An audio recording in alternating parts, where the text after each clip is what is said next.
So welcome back to the second lecture of SQL. Okay, so quickly I'm going to brief about what we are going to do in second lecture. So in this, we are going to create one more table, that is the employee table, and in that we are going to insert certain values. Then we are going to check the various DTL command in detail. So quick, let's just start the lecture.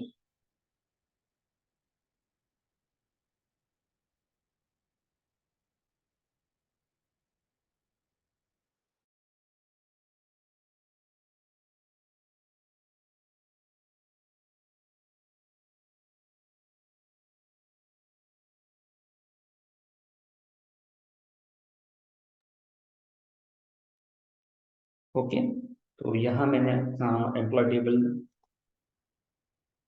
Banana start किया है। PMP ID employee की int primary key, ये जो int है that is a data type है। हम दूसरा attribute लेते हैं E name, employee name, data type वार क्या रखते हैं। नेक्स्ट एट्रीब्यूट हम रखते हैं एम्प्लॉय सैलरी।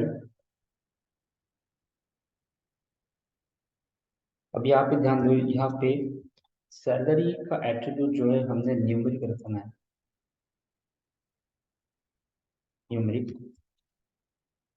ये डेटा टाइप मैं यहाँ पे 10,2 लिख रहा हूँ। का मीनिंग है टोटल 10 डिजिट आ सकते हैं और लास्ट में 2 डिजिट को डेसिमल पॉइंट हम कंसिडर कर सकते हैं। नेक्स्ट एट्रीब्यूट हम रखते हैं डेट ऑफ ज्वाइनिंग, DOJ। ये है हो गया डेट ऑफ ज्वाइनिंग, इसका डेटा टाइप डेट। इसके बाद हम रखते हैं डी एड्रेस और सिटी, ई सिटी मतलब एम्प्लॉय का सिटी। अगेन डेटा टाइप मैंने रखा यहाँ पर वार क्या, और एंड में हम DPT ID ये रखते हैं, और इसको हम रखते हैं, तो हम डेटा टाइप हम इंट लेंगे। और मुझे ये क्या करना है, फॉरेन की रखना है।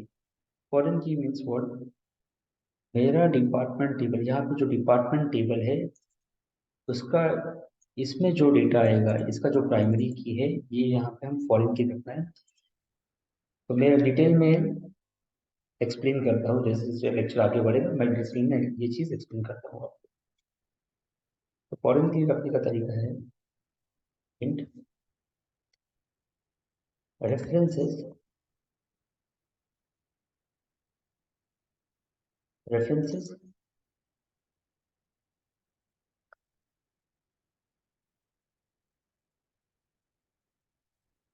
रेफरेंसेस स्पेलिंग मिस्टेक नहीं होना चाहिए, ब्लू है मीन्स इट्स करेक्ट।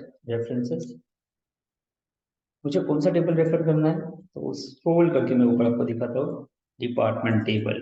तो ये टेबल का रेफरेंस मुझे लेना है डिपार्टमेंट टेबल, और डिपार्टमेंट टेबल के अंदर में कौन सा कॉलम है, तो मुझे TID नाम का जो कॉलम है उसका रेफरेंस लेना है। ठीक है, अभी हमने एग्जीक्यूट नहीं किया है क्योंकि मुझे और कुछ चीजें इसमें दिखानी है। हम अभी कंस्ट्रेंट की तरफ ध्यान देते हैं। Constraint in all there are 5 constraint. तो हमने एक कंस्ट्रेंट लिखा प्राइमरी की कंस्ट्रेंट, दूसरा है not null.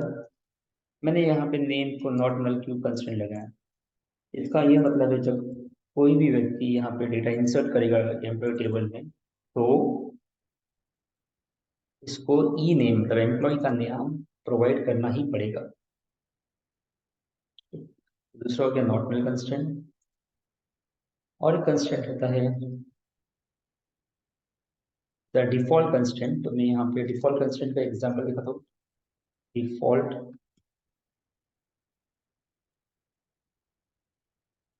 Default E city equals to Mumbai, मतलब किसी ने कुछ डेटा नहीं दिया, मुंबई में प्रोवाइड नहीं किया, तो डिफॉल्ट वो मुंबई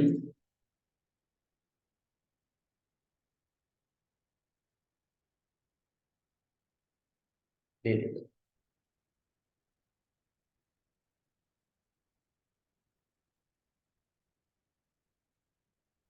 डिफॉल्ट मुंबई। कितनी कंस्टेंट हो गए हमने? प्राइमरी की, नॉट नल, डिफॉल्ट। हम और कंस्टेंट ले सकते हैं, यहाँ पे फॉरेन की भी आ गया। एक यूनिक कंस्टेंट रह गया, तो यूनिक कंस्टेंट के लिए मैं इसमें और कुछ ऐड करता हूँ। एक और हम ऐड करते हैं, ईमेल आईडी। तो हम रखते हैं varchar 20, और इसको मैं देखता हूँ यूनिक, यूनिक कंस्टेंट। तो ये जो टेबल है, एम्प्लॉय टेबल, इसके अंदर में हमारे कंस्टेंट है, टोटल 5 टाइप्स ऑफ कंस्टेंट, वो हम इसमें कवर कर रहे हैं। प्राइमरी की, नॉट नल, यूनिक, डिफॉल्ट, ये हो गया फॉरेन की। रेफरेंसेस का मतलब होता है फॉरेन की, तो ये फॉरेन की कंसेप्ट है। एक और होता है चेक कंस्टेंट। हम जैसे जैसे हमारा प्रैक्टिकल आगे बढ़ेगा, वैसे मैं वो कंस्टेंट भी अप्रोप्रिएट जगह पे आपको यूज करके दिखा दूंगा। तो ये हो गया अपना दूसरा टेबल विद कंस्टेंट ना। हम ये इसको एग्जीक्यूट करेंगे। Command completed successful, good. जैसे कि मैंने आपको लास्ट लेक्चर में बताया था, sp_help और एम टेबल का नाम, इससे हम मेरा टेबल प्रॉपर्ली क्रिएट हुआ है वो हम चेक कर सकते हैं। We are done with those two part, that is department and employ, ये दो टेबल बन चुके हैं। ओके ना, हमने जो लास्ट टाइम पढ़ा था कि और डेटा डेफिनेशन लैंग्वेज में हमने अल्टर स्टेटमेंट हमको देखना है। तो कंसिडर करो एक केस में, आपको डबल यहाँ पे हाइफन हाइफन मतलब यहाँ पे होता है कमेंट। मैं यहाँ पे आपको केस कंसिडर करवा रहा हूँ। कंसिडर करो कि मुझे email ID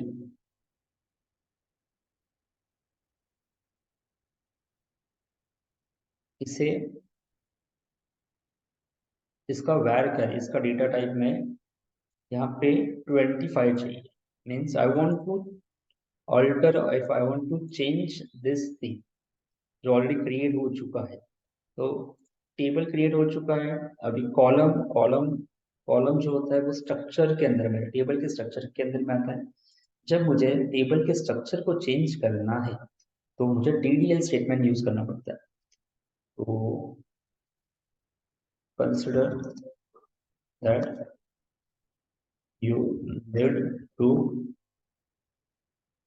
change the length of email ID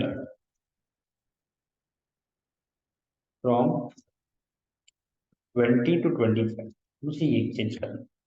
इसका मतलब मुझे डेटा टाइप में चेंज करना है, तो उसके लिए हम कौन सा कमांड यूज करेंगे? हम करेंगे अल्टर।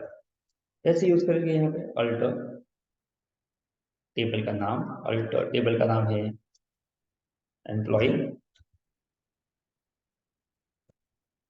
उसके साथ में अल्टर टेबल, मुझे कीवर्ड देना पड़ेगा अल्टर टेबल एम्प्लॉय। उसके साथ कीवर्ड होता है फिर से अल्टर कॉलम, कॉलम का नाम, और जो मुझे डेटा टाइप में चेंज करवाना है ये कॉलम होना चाहिए यहाँ पे। तो मैं सिंपली कॉपी पेस्ट करूंगा, एरर्स कम हो जाती है इससे। Now varchar 20, 25, sorry 25। Command completed successfully. अभी मुझे चेक करना है ये चेंज हुआ क्या नहीं स्ट्रक्चर एसपी अंडरस्कोर है और हमारे इसका नाम टेबल का नाम just you can change now. यहाँ पे चेंज कर सकते हो आप।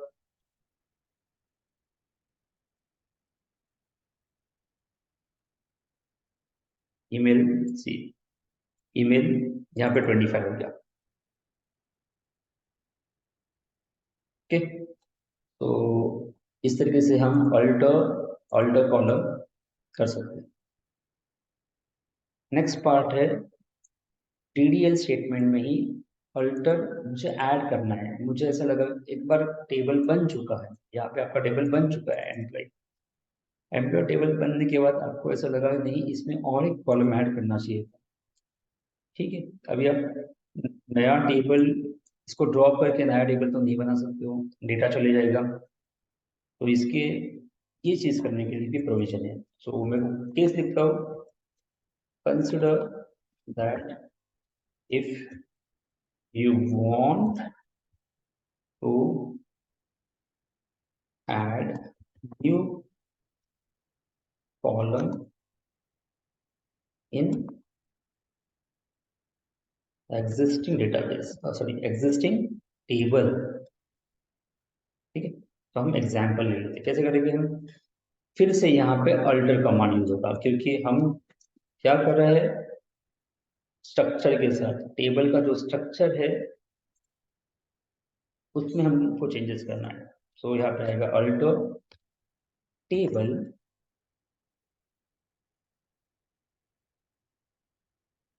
अल्टर टेबल टेबल का नाम एम्प्लॉय ऐड ऐड एक नया हम करते हैं ऐड। इसमें क्या क्या है employ ID employ name email ID salary then date of joining. चलो इसमें एक और डालते हैं डेट ऑफ बर्थ। तो मैं डालता हूँ DOB date of birth date.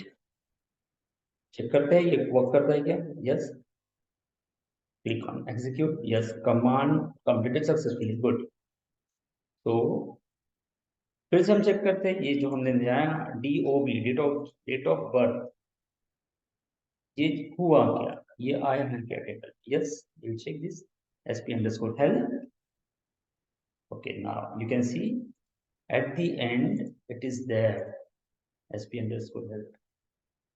okay, so in this way you can add column in existing table। now एक लास्ट पार्ट बचा है डीडीएल स्टेटमेंट में, दैट इज ड्रॉप। तो हम वो चेक कर लेते हैं क्या होता है ड्रॉप स्टेटमेंट। तो मैं एक टेबल बना रहा हूँ क्रिएट टेबल से test1। इन दैट से एक कॉलम हम रखते हैं नेम varchar 20। मैं एक डमी टेबल बना रहा हूँ जस्ट ड्रॉप को एक्सप्लेन करने के लिए। तो मैंने एग्जीक्यूट किया, कमांड एग्जीक्यूटेड सक्सेसफुली।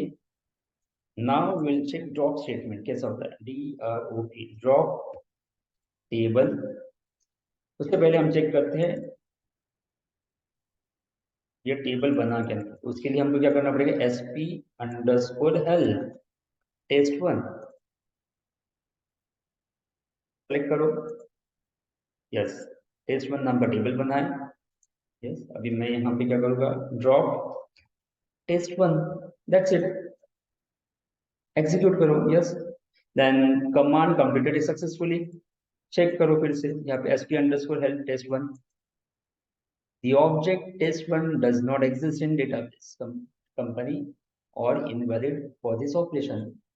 इसका मतलब जो हमने यहाँ क्रिएट टेबल से टेस्ट1 बनाया था वो ड्रॉप हो चुका है।